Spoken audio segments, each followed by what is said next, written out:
बिस्मिल्लाहिर्रहमानिर्रहीम। अस्सलाम वालेकुम दोस्तों। वीडियो शुरू करने से पहले मेरे चैनल को सब्सक्राइब करें और नीचे दिए हुए बेल आइकन पे क्लिक करें ताकि आने वाली वीडियोस का आपको नोटिफिकेशन मौसूल हो सके। दोस्तों, आज फिर हम आपके सामने वो वीडियो लेके हाज़िर हैं जो कि वीकली लिपी फिपी डाटा को हम एनालाइज़ करते हैं। हम अगले लेवल्स को की एक्सपेक्टेशन देते हैं। उस चीज़ के बारे में हम इस लेवल पे एनालाइज़ करते हैं कि भाई आगे मार्केट किधर जाती हुई नज़र आती है। इसके साथ साथ मैं माज़रत करता हूँ आपसे कि मैंने कोशिश की कि मैं अपना टाइम कुछ मैनेज आउट कर सकूँ। लास्ट वीक में भी मैं कुछ मैनेज आउट नहीं कर सका, जिसकी वजह से ना मैं स्क्रिप्ट लेवल एनालिसिस लेके आ सका आपके सामने और ना ही मैं डेली न्यूज़ बज़ की वीडियो कंटिन्यू कर सका। इंशाल्लाह मेरी कोशिश है आने वाला वीक में मैं इसमें से चंद एक वीडियोस ज़रूर करूँगा और ताकि आप लोगों के साथ कंटिन्यूस रब्ता रहे। सबसे पहले हम पिछली वीडियो को थोड़ा सा एनालाइज़ करते हैं। मैंने ये कहा था कि अनसर्टेनिटी रहेगी, मार्केट ऊपर नीचे ही रहेगी, मिक्स मोड में ट्रेड करती हुई नज़र आएगी, ज़्यादा पॉइंट्स गेन करते हुए नहीं नज़र आएगी।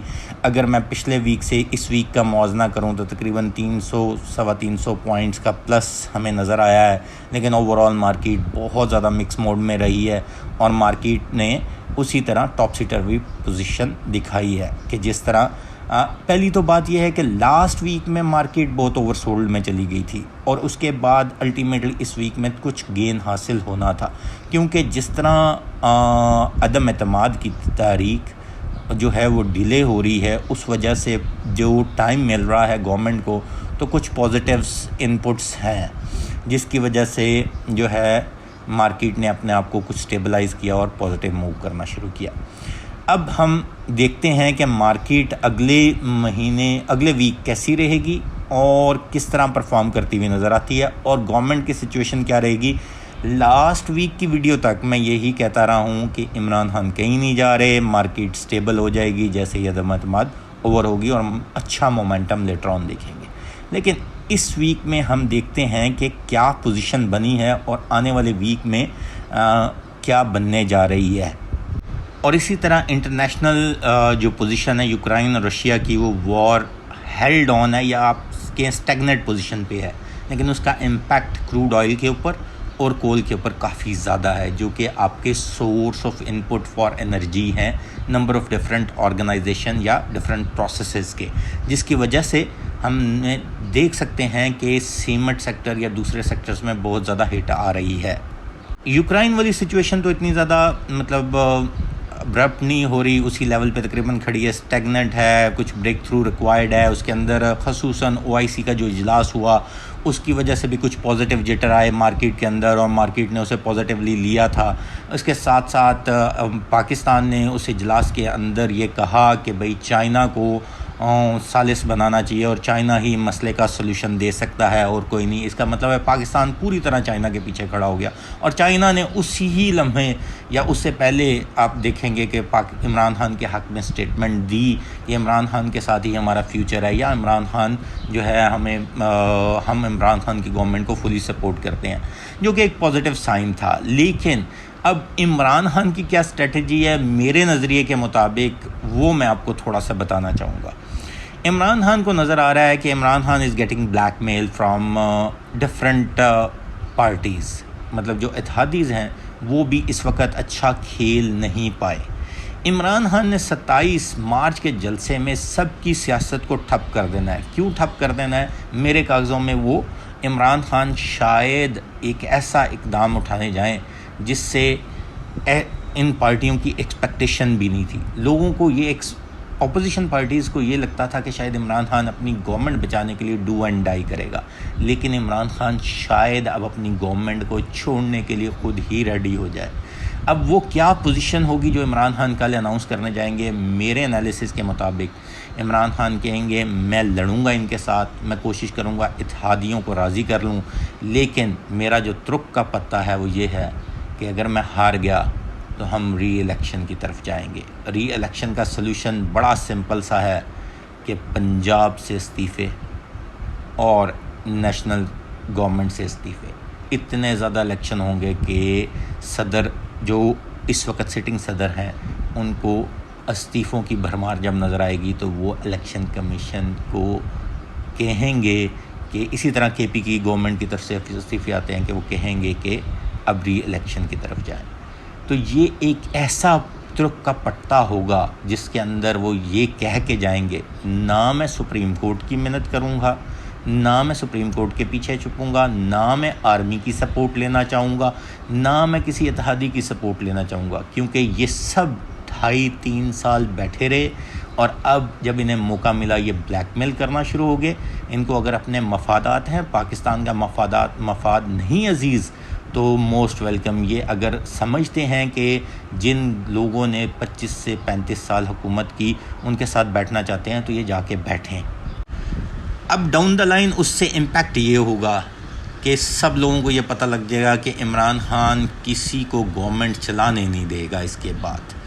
और इमरान खान ने जो मोमेंटम अपना इलेक्शंस का बिल्ड कर लिया है, इतना बड़ा जलसा होगा इस्लामाबाद का, उस केस में जो इत्तेहादीज़ हैं उनको ये समझ आ जाएगी कि शायद ये फिर हमारे आखिरी 6 महीने हों, क्योंकि काफ लीग जिसकी 4 या 5 सीटें हैं वो उनमें से सारी ही पीटीआई की सपोर्ट से जीती हैं, वरना उससे पिछली गवर्नमेंट में शायद 1 सीट थी, वो भी चीमा साहब की, और उन चीमा साहब की तरफ से अब ये प्रेशर डाला जा रहा है कि शायद काफ लीग वज़ीर आला बना दिया जाए परवेज़ इलाही को, लेकिन ये ऑप्शन नून लीग भी मुस्तरद कर चुकी है।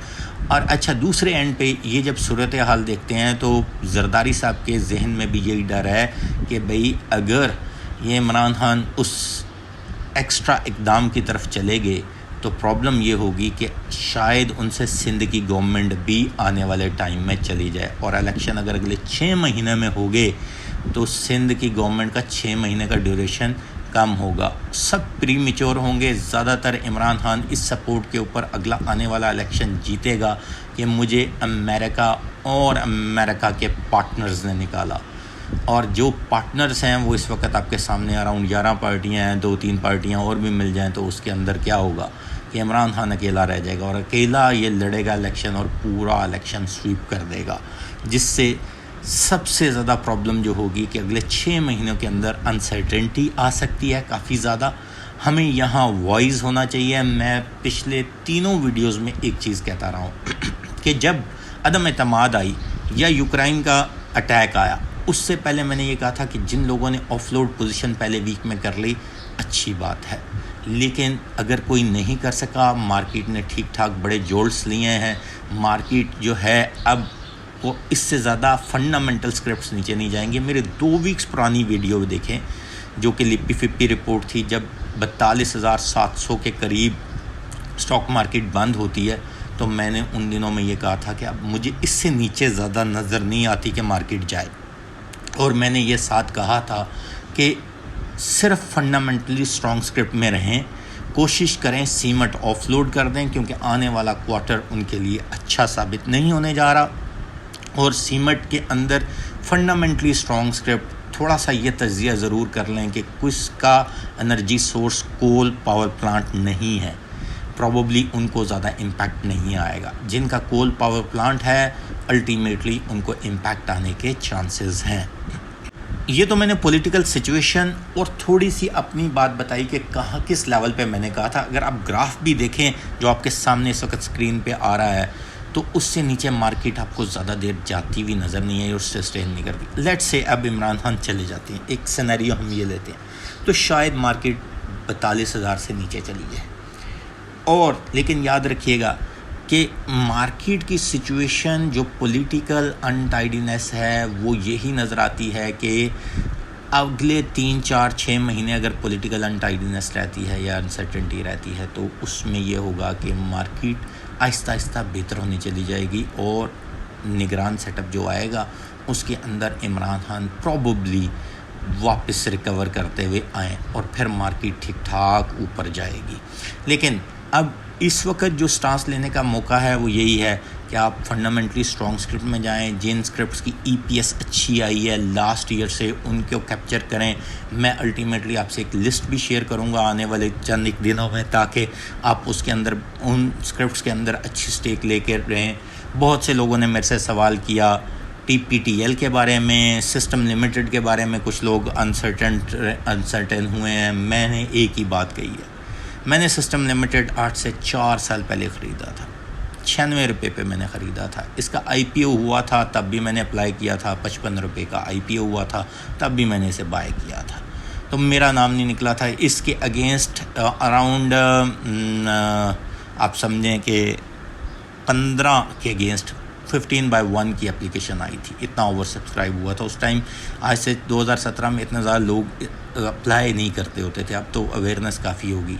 लेकिन विद द टाइम जैसे जैसे मुझे मौका मिलता रहा मैं इसमें पोजीशन लेता रहा, क्योंकि एक अच्छा स्क्रिप्ट, फंडामेंटली स्ट्रॉन्ग स्क्रिप्ट था, कंपनी अच्छी थी, कंपनी की वैल्यूएशन अच्छी थी। इसके बरक्स अगर आप TRG देखें तो उसके अंदर बहुत ज़्यादा प्रॉब्लम नज़र आते हैं और बहुत ज़्यादा उसके अंदर अनसर्टेन पोजीशन नज़र आती है। और इसने रेगुलर ग्रोथ शो की, जो रेगुलर ग्रोथ शो कर रही है उसके अंदर स्टेक लेके बैठ जाएं, टेंशन नहीं होती। इसीलिए मैं अभी भी ये कहता हूँ, hold system limited, no problem. Political uncertainty है जिसकी वजह से 100% बोनस के बाद भी इसकी प्राइस बोनस अनाउंस करने के बाद भी इतनी एस्केलेट नहीं की, लेकिन कोई मसला नहीं। जैसे ही एक्स बोनस होगा आप दोबारा देखेंगे विद इन 6 मंथ इसी लेवल के ऊपर दोबारा टच कर रहा होगा। और जो इनकी करंट मैनेजमेंट है वो इस लेवल की ज़रूर है कि ये दोबारा इसी लेवल पे आए और अच्छे मोमेंटम के साथ ये चलेगा। अब रिगार्डिंग TPTL के बारे में मैंने आज से 8 महीने पहले अराउंड एक वीडियो की थी जो कि स्क्रिप्ट लेवल एनालिसिस था। बहुत से लोगों ने मैसेज करके पूछा इसने बोनस अनाउंस किया। मुझे इस स्क्रिप्ट की ना अभी तक मैं ये कहूँ कि मैंने इसकी वैल्यूएशन दी हुई थी 15 से 25 के दरमियान ट्रेड करना चाहिए। ये 60 को भी हिट किया, तब भी मैंने इसमें कहा कि अवॉइड करें। ये ऐसा स्क्रिप्ट है कि प्रॉपर्टी की वैल्यूएशन ऊपर जाने की वजह से इनकी वन टाइम ग्रोथ आई और ये 62 को टच किया। एक दफ़ा में आप मोमेंटम में जब कश्ती से उतर जाएं, जब कश्ती चल रही हो और जब उसने हाईएस्ट पीक ले ली हो तो उतर जाएं। मतलब मैं ये कहूँगा कि जहाज़ जब उड़ना शुरू हो और अपनी हाईएस्ट एंड पे जाए तो उस टाइम उतर जाएं तो आप बेनिफिशियल हैं। लेकिन लॉन्ग टर्म के लिए ये स्क्रिप्ट मुझे इतना अच्छा नहीं नज़र आता, क्योंकि इनकी जो deals last time HTC centre के बारे में भी हुई थी वो भी कोई इतनी अच्छी नहीं हुई थी। मेरे साथ एक इन्वेस्टर ने बड़ी कमेंट्स दिए थे उस वीडियो के अंदर, आपको अभी भी विजिबल होंगे, तो मैंने उसके अंदर बड़ी क्लियर बात कही थी, उन कमेंट्स में भी कही हुई है कि ये इसकी एवैल्यूएशन 15 से 22 के दरमियान होनी चाहिए। इसके अलावा चंद एक और स्क्रिप्ट है जो मैं एंड पे डिस्कस करूंगा, जिनके अंदर आप पोजीशन लें, आप फंडामेंटली वो स्ट्रॉन्ग हैं, इस साल बहुत अच्छी EPS वो शो करेंगे और इस साल वो बहुत लेवल पे रहेंगे। और फिर इंशाल्लाह कोशिश करूंगा डेली वीडियो रिज्यूम करूं ताकि आप लोगों को जितनी भी गाइडलाइंस दे सकूं या अपना नॉलेज शेयर कर सकूं, ताकि हमारे लिए आसानी पैदा हो सके आने वाले इन्वेस्टर्स के लिए। याद रखिएगा मेरी वीडियोज़ ज़रूर देखें और चैनल को सब्सक्राइब करें। इसके साथ साथ आप अपनी ड्यू डिलीजेंस करें। ड्यू डिलीजेंस से मुराद ये है कि अपना एनालिसिस, अपने फैक्ट्स एंड फिगर इकट्ठे करें ताकि आपका जो डिसीजन है वो ज़्यादा प्रिसाइज और बेहतर हो। अब हम देखते हैं कि इस वीक में क्या बना। इस वीक में मैंने कहा था कि मार्केट जिस तरह रहने के चांसेस थे। अच्छा, अब यहाँ हम डाटा देखें तो सबसे पहले मैं ग्राफ में आपको दिखाता हूँ कि जो हाईएस्ट सेलर है वो इंडिविजुअल्स है। अब जब मैंने आज से 2 वीक्स पहले कहा कि इससे नीचे नहीं जानी चाहिए, 42,700 से नीचे मार्केट नहीं जानी चाहिए। अगर आप ग्राफ देखें मार्केट का तो आपको नज़र आएगा कि 42,700 से नीचे मार्केट नहीं गई। इसका मतलब है कि फिर वो पिक एंड चूज़ है आपका कि आप उससे नीचे नहीं गए। अगर आपने किसी अच्छे स्क्रिप्ट में, किसी ऐसे हल्के स्क्रिप्ट में या सीमेंट के स्क्रिप्ट में जो कि कोल के ऊपर था और उसकी प्राइस डीएस्केलेट या मतलब नीचे गई है तो तब तो आप बेनिफिशियल हैं। लेकिन स्टॉक मार्केट उसके बाद रिकवरी मोड में रही, चाहे ऊपर गई फिर नीचे आ गई फिर ऊपर गई और फिर अब इस वीक ऊपर पे क्लोजिंग दी है। तो ओवरऑल देखें तो जिसने लास्ट 2 वीक्स के अंदर सेलिंग की है वो कोई इतनी अच्छी पोजीशन में नहीं खड़ा होगा। और ये इसलिए मैं कहता हूँ कि इंडिविजुअल्स जो हैं ये कम होमवर्क करते हैं, किसी एक बंदे के कहने के ऊपर जाके अपनी पोजीशन ऑफलोड कर देते हैं और उसमें नुकसान उठाते हैं। ये एक बड़ा पिवटल पॉइंट है। मैं 2003 से स्टॉक मार्केट में काम कर रहा हूँ। 2003 ऑनवर्ड मैंने बहुत से लोगों से मेरी मुलाकात हुई। 90% इंडिविजुअल जो होता है वो ये कह रहा होता है कि मैं स्टॉक मार्केट से कमा नहीं सका ज़्यादा, या इवन पोजीशन में है, या जो है 10% प्रॉफिट में होते हैं, या फिर लॉस में होते हैं। और उसकी वजह ये होती है कि उनमें पैनिक जल्दी क्रिएट हो जाता है। जब आप अपने फंडामेंटली स्ट्रॉन्ग स्क्रिप्ट में बैठे हुए हैं, लीव एवरी आउटसाइड फैक्टर, एक टाइम आएगा वो पॉजिटिव हो जाएगा। आपने अपनी स्टेल इन्वेस्टमेंट अगर इसमें लगाई हुई है तो then think about in that manner. अगर आपने इसे बिज़नेस बनाया हुआ है तो फिर आपको पोर्टफोलियो डिफरेंट लेवल पे बिल्ड करना चाहिए। मैं पोर्टफोलियो बिल्ड करने के बारे में बताऊंगा कि 25% कैश लिक्विडिटी, 25% आपका जो होता है वो आप रखें ट्रेडिंग के अंदर, 15% 20% आप लॉन्ग टर्म इन्वेस्टमेंट में रखें, और 30 से 35% जो है वो आप अपना शॉर्ट टर्म इन्वेस्टमेंट में रखें। तो फिर आप पोर्टफोलियो अच्छा बिल्ड कर पाते हैं। अच्छा, इंडिविजुअल सबसे बड़े हाईएस्ट सेलर हैं, सबसे बड़े बायर कंपनीज़ हैं। वही बात है कि जिस टाइम चेक इन करना चाहिए बड़ी कंपनीज़, म्यूचुअल फंड्स को, कंपनीज इसमें सबसे ज़्यादा फ़ायदा उठा रही हैं। दूसरे नंबर पे हाईएस्ट सेलर आपका म्यूचुअल फंड्स हैं। और एक और चीज़ मैं बताऊं, दूसरे बड़े हाईएस्ट बायर जो हैं वो ओवरसीज़ पाकिस्तानी हैं। अब ये दोनों चीज़ें हम आगे जाके देखेंगे सेक्टर वाइज डेटा में किस तरह नज़र आती हैं। पहला सेक्टर हमारे पास आ जाता है बैंकिंग सेक्टर। बैंकिंग सेक्टर में फॉरेन कॉर्पोरेट्स ने सबसे ज़्यादा सेलिंग की। फॉरेन कॉर्पोरेट्स में इसमें सबसे ज़्यादा बाइंग भी की थी पिछले चंद एक टाइम में। इसका मतलब फॉरेन कॉर्पोरेट्स ने अपने आप को क्लोज डाउन किया और ऑफलोड किया अपना माल। अच्छा, इसके अंदर जो हाईएस्ट बायर हैं वो कंपनीज़ हैं। इसके साथ साथ इंडिविजुअल्स में भी इसमें सेलिंग की हुई है और ओवरसीज़ पाकिस्तानी ने बाइंग की हुई है। चलें, समझ आता है बैंकिंग सेक्टर आने वाले टाइम में जिस तरह का आईबोर रेट और डिफरेंट चीज़ें बढ़ रही हैं, इन्वेस्टमेंट बढ़ रही है, अल्टीमेटली जो है ओवरसीज़ पाकिस्तानी का समझ आता है कि उन्होंने इसमें बाइंग की है। म्यूचुअल फंड्स में भी इसमें बाइंग की है, लेकिन इतने बड़े बाइंग नेट लेवल के वॉल्यूम नहीं नज़र आते। अगला सेक्टर है जी सीमेंट सेक्टर। सीमेंट सेक्टर के अंदर सबसे ज़्यादा इंडिविजुअल की सेलिंग है। एग्रीड, अच्छा डिसीजन था, लेकिन मैंने फिर वही बात कहूँगा कि कोल एनर्जी सोर्स वाले प्लांट्स में अगर आपने ये डिसीजन लिया है और जिनकी प्राइस ज़्यादा डाउन नहीं हुई, उन स्क्रिप्ट में ये डिसीजन लिया तो अच्छी बात है। कुछ प्राइस इस लेवल पे आ जाती है कि अगर प्राइस बहुत ज़्यादा डाउन हो जाए तो उससे नीचे क्या हो जाएगी, तो उस लेवल पे इसकी सेलिंग नहीं सही बनती। अच्छा, दूसरे एंड पे देखा जाए तो सबसे ज़्यादा बाइंग जो है वो ओवरसीज़ पाकिस्तानीज़ की है, उनकी नेट लेवल की बाइंग है, और म्यूचुअल फंड्स की है। ये दोनों की नहीं मुझे समझ आई, क्योंकि यहाँ मुझे क्लियर कट फुकदान नज़र आता है कि चले म्यूचुअल फ़ंड ने तो लॉन्ग टर्म इन्वेस्टमेंट करने जाते हैं। जो ओवरसीज़ पाकिस्तानी शायद ये समझ रहे हैं कि जो सीमेंट सेक्टर है उसके अंदर बड़ी अट्रैक्टिव वैल्यूज़ आ गई हैं और इसके अंदर बाइंग बनती है। एग्रीड, अट्रैक्टिव वैल्यू भी आ गई होंगी, काफ़ी ज़्यादा ऑफ सेल हो चुका होगा, लेकिन जब थोड़ी सी गेन हासिल करेंगे और इस क्वार्टर का रिज़ल्ट आना शुरू होंगे तो अल्टीमेटली शायद दोबारा उसी लेवल पे आ जाएं। तो ये स्टक होने वाली बात है अभी सीमेंट के अंदर इन्वेस्ट करने के लिहाज से। और ये नज़र आता है कि ओवरसीज़ पाकिस्तानी ने होमवर्क नहीं किया अपना, जिसकी वजह से शायद वो एक चीज़ देख रहे हैं कि प्राइस नीचे आ गई है, चलें बाइंग कर लेते हैं। दूसरे एंड पे अगर म्यूचुअल फ़ंड बाइंग कर रहे हैं तो वो अल्टीमेटली लॉन्ग टर्म के लिए बाइंग करते हैं। अगला आ जाता है फर्टिलाइज़र सेक्टर। फर्टिलाइज़र सेक्टर में जो सबसे ज़्यादा बाइंग है वो फॉरेन कॉर्पोरेट्स की है, म्यूचुअल फंड्स की सेलिंग है, इंडिविजुअल्स की इसमें बाइंग है, जो कि अच्छी चीज़ नज़र आती है, क्योंकि फर्टिलाइज़र सेक्टर आपको आने वाले टाइम में बेनिफिट देगा, क्योंकि इस साल में उसने बहुत अच्छी ग्रोथ शो की और इसमें ब्रोकर कम्युनिटी की सेलिंग है। अगला सेक्टर आ जाता है हमारे पास पावर डिस्ट्रीब्यूशन सेक्टर। इसमें इंडिविजुअल की सेलिंग है। ओवरऑल नेट लेवल के वॉल्यूम्स इतने बड़े नहीं हैं, सिर्फ ओवरसीज़ पाकिस्तानी जो हैं उसके अंदर 9.404 मिलियन रुपीज़ की जो है ना वो बाइंग है। ठीक है, अगला सेक्टर आ जाता है oil and gas investment. Oil and gas investment company, oil and gas exploration.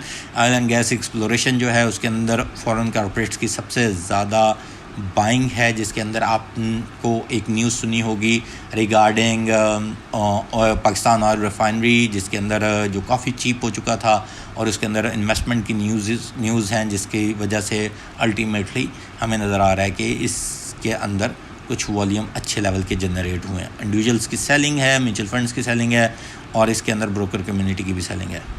अगला सेक्टर है जी आपके पास oil and gas marketing. Marketing के अंदर अगर आप देखें तो इंडिविजुअल्स की बाइंग है, ये बाइंग भी अब थोड़ी सी ख़तरनाक है। मैंने आपको बताया कि गवर्नमेंट ने एक प्राइस फ़िक्स कर दी है, ये पिछले 2 वीक से कह रहा हूँ, गवर्नमेंट ने एक प्राइस फ़िक्स कर दी है जो कि जून तक जानी है। अब बाहर से अगर माल मतलब ऑयल, क्रूड ऑयल महंगा मिलेगा तो अल्टीमेटली अंदर भी वॉल्यूम श्रिंक होंगे या गवर्नमेंट सब्सिडी या उस लिहाज से जाएगी, और मार्केटिंग की कंपनी और एक्सप्लोरेशन की कंपनी दोनों को इतना अच्छा रिज़ल्ट पोस्ट करते हुए नज़र नहीं आएंगे इस क्वार्टर के एंड पे।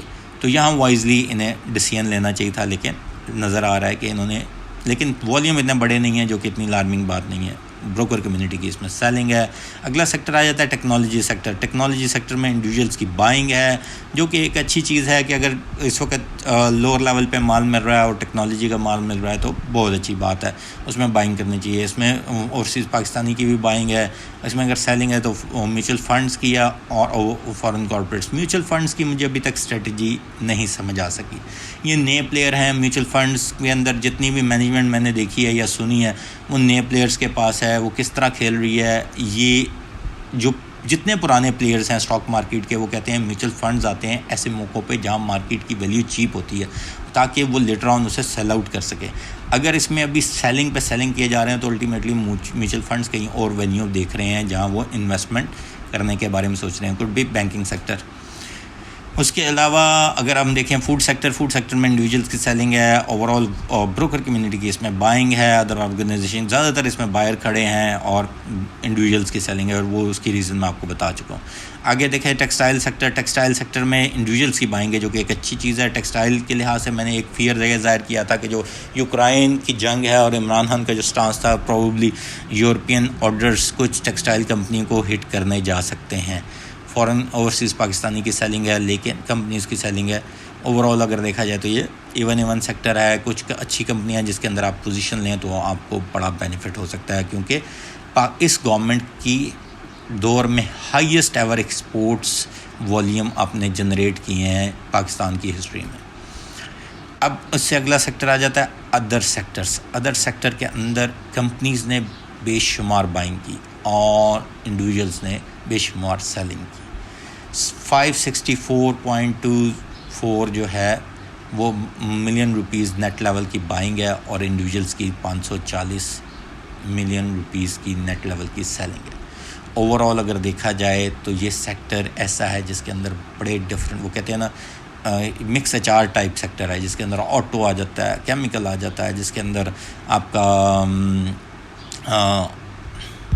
इंजीनियरिंग, स्टील्स, ये सारे इसके अंदर आ जाते हैं। और अगर आप देखें कंपनीज ने बड़ी अच्छी लेवल की इसमें बाइंग की, और ये ऐसे सेक्टर्स, ऐसी कंपनी में अगर बाइंग कोई करना जाता है जिसके अंदर ख़ुसूसन अगर आप देखें कि उनके फंडामेंटली रिज़ल्ट अच्छे हैं, अगर उसके अंदर भी इंडिविजुअल्स ने पोजीशन छोड़ी है तो कोई इतनी अच्छी बात नहीं है। और जब लोएस्ट लेवल पे स्टॉक मार्केट हो तो उस टाइम अगर आप पोजीशन लें तो आपको लॉन्ग टर्म बेनिफिट होते हैं। अब देखते हैं कि पहले हमारे ब्रोकर्स ने क्या किया। ब्रोकर्स ने सिर्फ फूड के सेक्टर में और पावर जनरेशन के सेक्टर में बाइंग की है, बाकी सारों में सेलिंग की है। इसका मतलब है ब्रोकर को श्योर है कि आने वाला वीक भी अनसर्टन ही है और ज़्यादातर चीज़ें लोअर प्राइसेस पे मिल सकती हैं, और ये ग्राफ क्लियर कट इंडिकेट कर रहा है कि आने वाला, और यही चीज़ मैं बता रहा हूँ, जैसे ही कल का जलसा होगा बहुत से लोग मुश्किल में पड़ जाएंगे। 27 मार्च का मतलब मुश्किल में इस तरह पड़ जाएंगे कि इमरान खान जो स्टांस लेने जाएंगे वो कहेंगे मैं नेकी के साथ खड़ा हूँ। नेकी से मुराद ये है कि मैं सही लोगों के साथ खड़ा हूँ, मेरा स्टांस सही है। तो अगर आप समझते हैं कि लूटाक्रेसी चल सकती है, जो कि सुप्रीम कोर्ट के अंदर केस चल रहा है, तो उस केस में क्या होगा कि लूटाक्रेसी को सुप्रीम कोर्ट अगर अप्रूव कर देती है तो सुप्रीम कोर्ट को लोग अच्छा नहीं समझेंगे, जो कि पहले भी कोई इतना ख़ास उसकी वर्डिक्ट नहीं है। लेकिन अब सुप्रीम कोर्ट को भी खड़ा होना पड़ेगा अगर वो टाइम है उनके लिए खड़ा होने का। इसी तरह अगर इमरान खान की गवर्नमेंट गिरती है तो सब लोग ये नहीं मान सकते कि भाई एक हॉट इस्लामिक स्टेट और पावर स्टेट के अंदर आर्मी का कोई स्टांस नहीं था। तो इसका मतलब है कि आर्मी भी प्रॉब्लम में आ जाएगी। मतलब उनके बारे में भी ये कॉन्सेप्ट किया जाएगा कि आर्मी भी बाहर के प्रेशर को बर्दाश्त नहीं कर सके। इससे अगली चीज़ देखें तो सारे, वो कहते हैं ना, सारे अंडे, गंदे अंडे एक टोकरी में डाल दिए जाएंगे, जो कि जिनके ऊपर करप्शन के इल्ज़ाम आते हैं। तो इमरान खान के साथ जो खड़ा होगा, चाहे वो गंदा अंडा ही क्यों ना हो, तो वो ये समझा जाएगा कि ये अच्छे वाले लोग हैं और ये बुरे वाले लोग हैं। इसलिए ब्रोकर्स कम्युनिटी का जो स्टांस नज़र आता है वो इसी तरह नज़र आता है कि अगले वीक में भी बड़ी टॉप सीटरवी या अनसर्टन पोजीशन नज़र आती है और ज़्यादातर माल नीचे मिलने के चांस है। इस वीक में रिकवरी आई तो अगले वीक में शायद इससे नीचे की तरफ जाना हम देखें। और इसी तरह अगर हम देखें टॉप बायर्स जिसके अंदर अदर सेक्टर में कंपनीज़ ने अदर सेक्टर में सबसे ज़्यादा बाइंग की, बैंक्स में बाइंग की, फर्टिलाइज़र में बाइंग की, इसके अलावा ज़्यादातर चीज़ों में उन्होंने सेल आउट किया। और इतना बड़ा सेल आउट नहीं है जितना बड़ा बाइंग है अदर सेक्टर में। और अदर सेक्टर में अल्टीमेटली उन्होंने उन अच्छी कंपनियों में बाइंग की होगी जिनकी EPS अच्छी है। इससे आगे अगर देखें सेकंड बड़े बायर जो हैं वो ओवरसीज़ पाकिस्तानी हैं, जिनका यही मैं समझता हूँ कि लैक ऑफ नॉलेज की वजह से प्रॉबली ये शायद हिट खाने जाएं। और जिसकी सबसे बड़ी वजह नज़र आती है कि सीमेंट सबसे बड़ा बाइंग सेक्टर इन्होंने चूज़ किया। और उसमें यह है कि अगर शॉर्ट टर्म गेम की तरफ जाएंगे कि शायद मार्केट अपने लोअर लेवल को काफ़ी ज़्यादा चीप हो गई है, तो वहाँ से रिकवरी अगर हम देखेंगे तो शायद थोड़ी सी सीमेंट भी रिकवरी दिखाएगा। लेकिन जैसे ही रिज़ल्ट आना शुरू होंगे फर्स्ट क्वार्टर के तो शायद सीमेंट के प्राइसेस और नीचे गिर जाएँ। उससे पहले अगर ये निकल जाते हैं तो एडवांटेज होगा। टेक्नोलॉजी में इन्होंने अच्छी बाइंग की है, इसके बाद बैंक्स में अच्छी बाइंग की है, अदर सेक्टर में अच्छी बाइंग की है। के बाद हम देखते हैं टॉप सेलर। इंडिविजुअल्स जो हैं वो टॉप सेलर हैं, सबसे बड़े इन्वेस्टर भी यही होते हैं। लेकिन अब पिछले 2 वीक्स पे हम देख रहे हैं कि ये लोग पैनिक कर रहे हैं सिचुएशन को देखते हुए। और यही प्रॉब्लम इंडिविजुअल्स में मैं देखता हूँ कि जो उन्होंने एक टेक्निकल ग्राउंड पे जिस पे भी आपने ली होती है ना, टेक्निकल ग्राउंड्स पे जब आप पोजीशन लेते हैं तो वो बेसिकली उसमें फंडामेंटल को आप इग्नोर करते हैं, तो तब यही आलम होता है कि मैंने टेक्निकल पे ली हुई है, फंडामेंटल है नहीं, then you have to wait for that bigger recovery.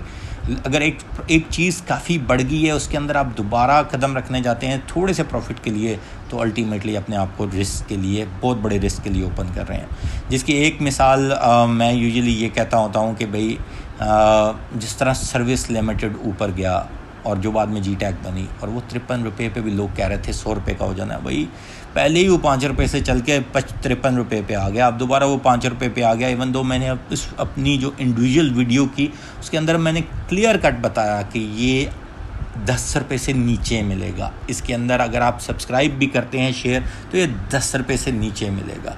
अच्छा, अब मैं चंद एक स्क्रिप्ट बताता हूँ। GHNI बहुत अच्छी EPS इस साल की आ रही है उनकी, और उसके अंदर इन्वेस्टमेंट या लॉन्ग टर्म स्टेक लिया जा सकता है। मैंने बहुत से लोगों को रेकमेंड किया टैली, GGL, इसके ऊपर मुझे काफ़ी ज़्यादा सवाल आते हैं।